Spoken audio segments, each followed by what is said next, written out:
Godzilla 2019 vs. Final Wars Godzilla. Head-to-head Kaiju Showdown. Hello and what's up, folks? Welcome back to Factaholic.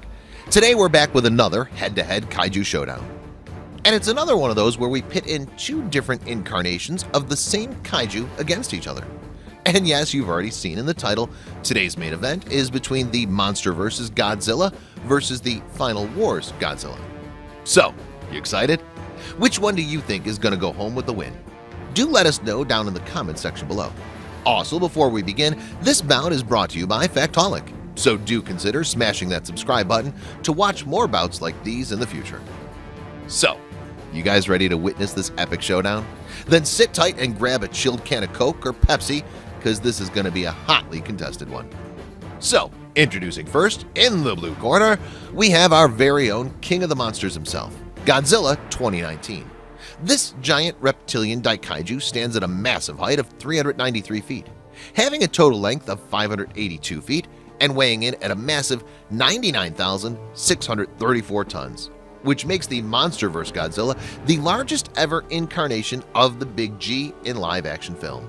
And now, introducing his opponent, fighting out of the red corner, we have the fifth and final incarnation of Godzilla to appear in the Millennium series of films, and the ninth on-screen incarnation of the character overall, the Final Wars Godzilla. This kaiju that appeared in the 2004 Godzilla film, Godzilla Final Wars, stands at a height of 328 feet and weighs in at a decent 55,000 tons. Fighting straight out of Toho's Millennium franchise, Final Wars Godzilla is widely considered one of the most powerful Godzilla incarnations out there.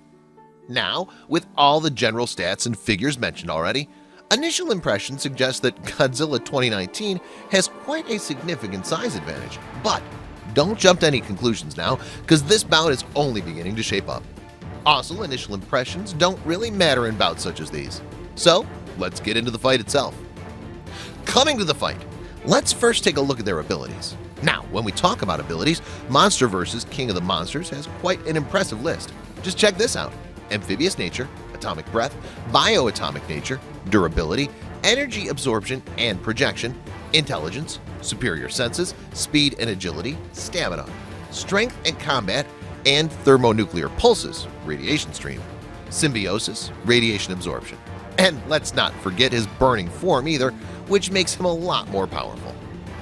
What about the Final Wars Godzilla then? Well, as mentioned previously, the Final Wars Godzilla is widely considered one of the most powerful Godzilla incarnations. As such, he possesses numerous abilities: atomic breath, hyper spiral heat ray, burning G spark heat ray, amphibious nature, strong physical abilities, durability, intelligence, endurance, speed and agility, and super strength. Abilities-wise, they both seem to have an almost identical standing on paper, but there's actually more to this than meets the eye. And usually, there's another category for weaknesses, but we'll skip right past it because it's the King of the Monsters we're talking about, so there's nothing that can weaken the Big G. So coming back to the verdict on which incarnation has an upper hand in terms of abilities, let me just sum up the conclusion all together along with it as well. Okay, now if you've seen both the movies, you clearly understand that this is actually a very good matchup. But if you just compare the basic abilities of the two, Final Wars Godzilla has the clear edge in speed, strength, and especially durability.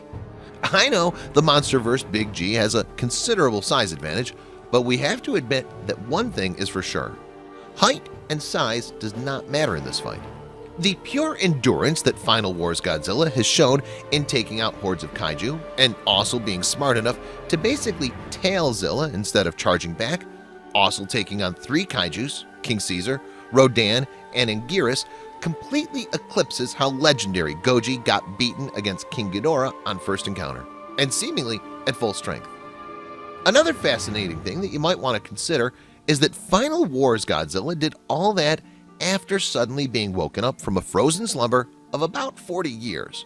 Now, if that wasn't enough, Final Wars Goji destroyed a planet with his atomic ray. Well, technically it was the Gorath asteroid, but that's not the point here. Also, it didn't stop just there, because then he also beat the hell out of one of the monsters that emerged from its debris. Do you know which one? Yes, it was the dreaded Monster X. So it should be pretty clear by now that Final Wars Godzilla is an absolute beast, likely the most powerful Godzilla around. He combines the raw power of the Heisei Godzilla with the energy attacks of Millennium Godzilla and the speed, intelligence, and flexibility of Showa Godzilla. He's got the best qualities of each one with none of the drawbacks. So it's pretty clear that legendary Goji is just getting schooled by the Final Wars bad boy in every round of this bout. Although some will say Godzilla 2019 is bigger, but who are we kidding? That clearly doesn't make sense, at least in this matchup. Even if legendary Goji fought FW Goji in his burning form, Final Wars Godzilla would still win by some margin, as this bad boy would inherit the similar volcano traverse capabilities of Heisei Goji, meaning he'd withstand a similar heat toward Fire G's radiating heat. Alright, the final round just got done with Final Wars Godzilla completely stomping Godzilla 2019 at the end, who actually put on a great fight up until this last point. And let's just get to the official results then. Now, the winner by unanimous decision following a TKO in the last round is the big, bad, ruthless King of the Monsters from TOH, the Final Wars Godzilla. Man, Final Wars Godzilla may very well be among the top pound-for-pound fighters in the entire Kaiju history, and takes a much-deserved win over another great fighter who's gonna become a real menace if he carries on in this form in the Monsterverse. Okay, there you have it. That was all for today's main event. We hope you enjoyed the video. Which head-to-head would you like to see next? Do let us know in the comments section below, and until next time, keep watching Factholic.